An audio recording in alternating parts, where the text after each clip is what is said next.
Assalamualaikum warahmatullahi wabarakatuh.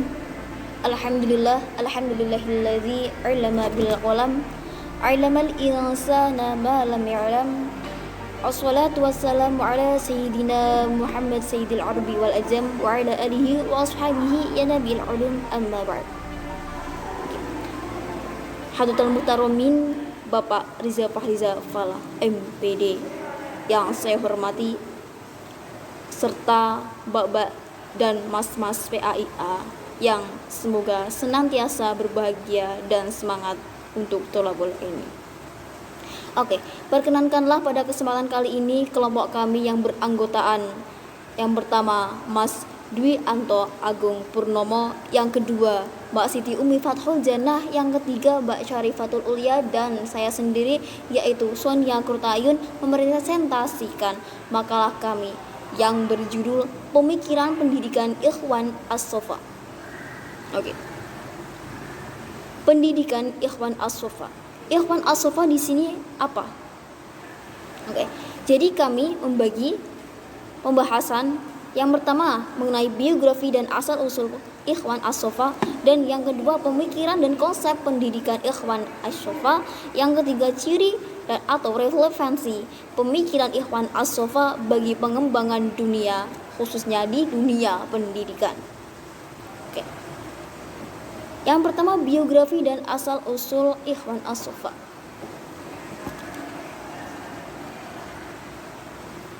Jadi begini, pengertian pendidikan. Pendidikan itu apa? Yaitu transfer of knowledge, yaitu mentransfer sebuah pendidikan atau ilmu. Nah, ini tentang apa? Siapa dan tujuan pendidikan, yaitu hubungan manusia dengan manusia. Oke.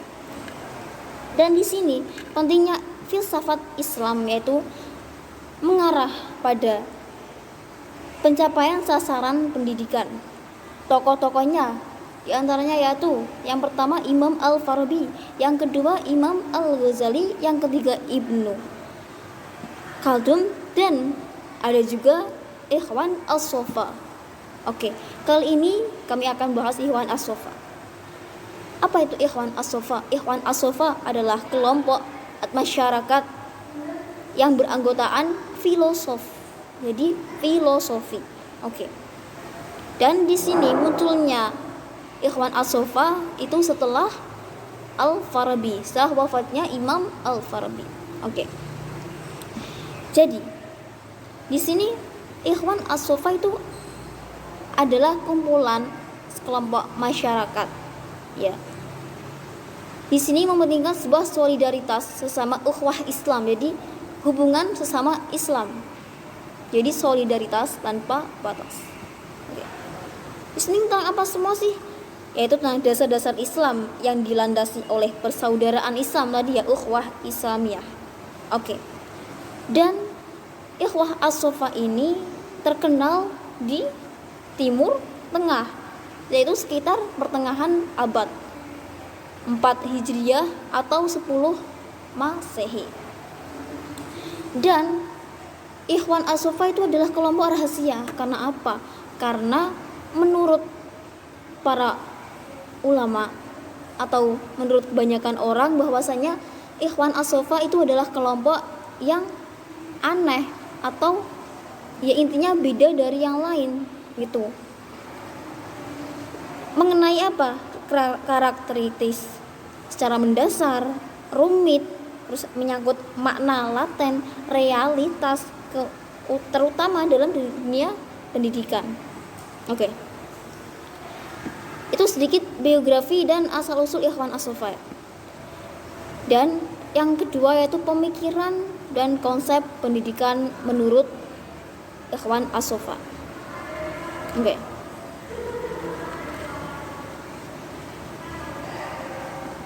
Selanjutnya, oke, ini ya. Oke, di sini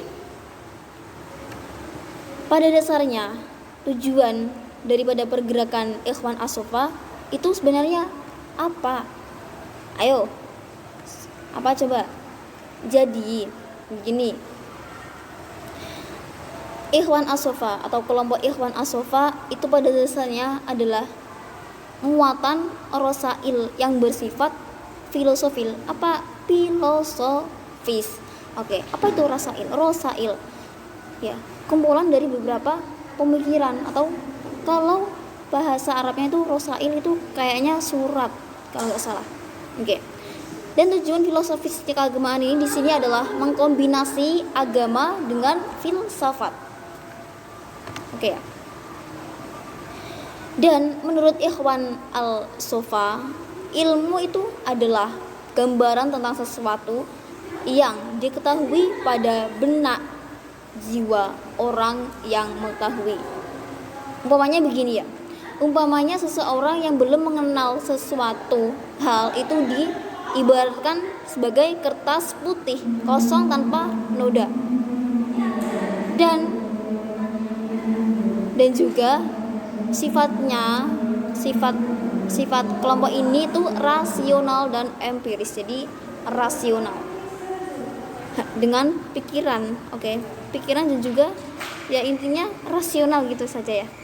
Kok malah angel. Oke. Konsep dasar pendidikan. Nah, di sini dibagi menjadi beberapa. Yang pertama, cara mendapatkan ilmu. Bagaimana cara mendapatkan ilmu? Di sini yang pertama itu dengan panca indera, yang kedua dengan cara informasi atau berita. Panca indera kita melihat, membaca, Iqra bismillahirrahmanirrahim khalaq. Jadi gitu ya. Yang kedua itu informasi atau berita yang disampaikan oleh orang lain, bisa dengan sharing ilmu, pendapat gitu. Dan yang ketiga dengan cara tulisan dan bacaan. Tadi Iqra, bacaan, tulisan juga bisa gitu. Oke. Dan di sini itu dasarnya sebuah ilmu itu harus diusahakan. Iya dong, kita mencari ilmu itu harus usaha, butuh perjuangan, tidak instan. Oke.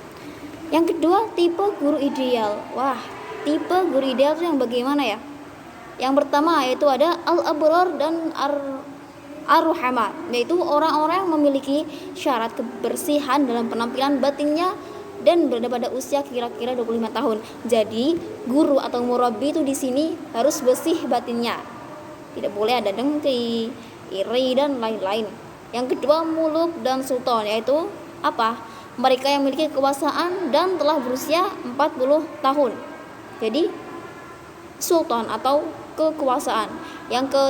Selanjutnya yaitu tingkatan mengajak manusia sampai tingkatan masing-masing, yaitu maksudnya apa? Maksudnya yaitu berserah dan menerima pembinasaan, menyaksikan kebenaran yang nyata pada kisaran usia 50 tahun. Jadi ikhlas, tawakal, berserah diri kepada pencipta, yaitu kepada Allah Subhanahu wa taala. Oke. Yang selanjutnya adalah pemikiran Ikhwan as-Sofa tentang pendidikan. Lah, di sini langsung saja merujuk pada tujuan pendidikan saja ya. Tujuan pendidikan Ikhwan as-Sofa di sini adalah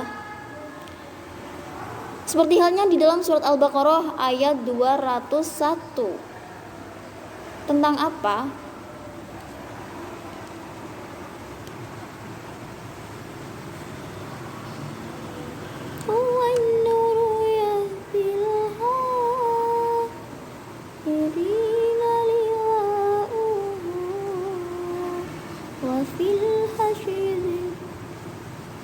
Oh,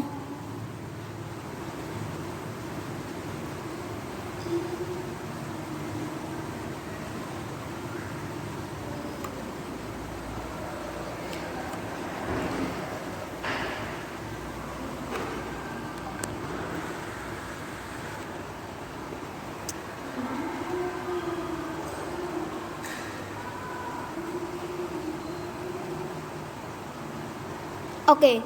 Jadi Al-Baqarah ayat 201 itu yang berbunyi Bismillahirrahmanirrahim. Wa minhum may yaqulu rabbana atina fid dunya hasanah. Fid dunya hasanah. Salah. Bismillahirrahmanirrahim. Wa minhum may yaqulu rabbana atina fid dunya hasanatan wa fil akhirati hasanatan wa qina adzabannar. Yang artinya, Sadaqallahul Adzim. Yang artinya, dan di antara mereka itu berkata, ya Tuhan kami, berikanlah kami kebaikan di dunia dan juga kebaikan di akhirat, serta lindungilah kami dari azab neraka. Itulah bunyi ayat Al-Baqarah, bunyi surat Al-Baqarah ayat 201. Lah, di sini tentang apa? Yaitu mendapatkan kebaikan di dunia serta akhirat. Seperti hanya memiliki ilmu yang bermanfaat, rezeki yang halal, dan juga pasangan yang soleh ataupun solihah. Dan yang kedua yaitu kebaikan di akhirat tadi ya, seperti mendapatkan surga.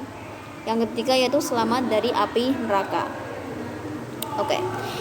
Selanjutnya adalah kurikulum pendidikan. Kurikulum pendidikan Ikhwan As-Sofa, yaitu dari segi kurikulum, Ikhwan As-Sofa memberikan porsi yang seimbang antara materi-materi yang harus diberikan kepada peserta didik.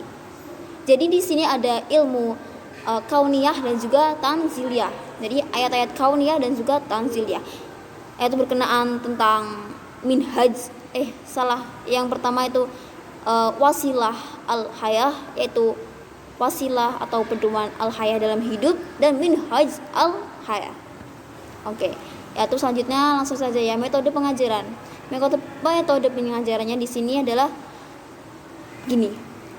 Dalam risalah Ikhwan As-Sofa pernah berkata, seharusnya orang yang akan mempelajari dasar-dasar segala yang ada atau maujudah ialah agar mengetahui dasar-dasar itu menurut hakikatnya. Maka pertama-tama supaya dia mempelajari dasar-dasar segala yang konkret yang jiroba. Jadi harus mengetahui dasar-dasarnya terlebih dahulu. Oke. Selanjutnya sifat-sifat seorang pendidik. Sifat-sifat seorang pendidik di sini yaitu ya baik, terus terhindar dari sifat-sifat buruk hati tadi, ada iri, dengki dan lain-lain. Juga yang selanjutnya sifat-sifat dan syarat-syarat pecinta ilmu. Oke. Siapa sih pecinta ilmu sesungguhnya itu? Pecinta ilmu yang sesungguhnya yaitu orang yang tawadhu, banyak zikir, banyak bertanya, senantiasa mendengarkan guru.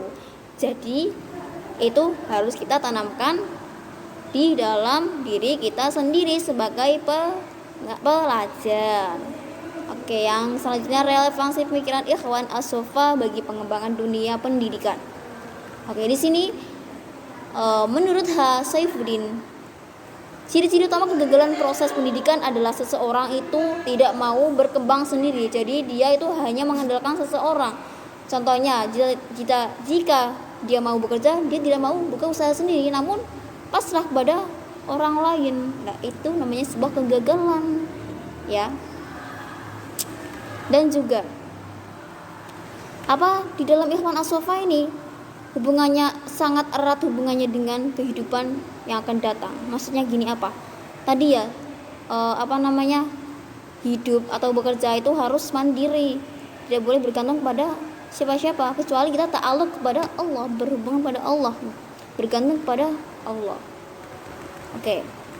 Dan penerapan konsep dalam sehari-hari itu bisa digunakan dengan cara tadi panca indera, terus ada penglihatan juga kan tadi, panca indera, penglihatan, pendengaran, hati, pikiran.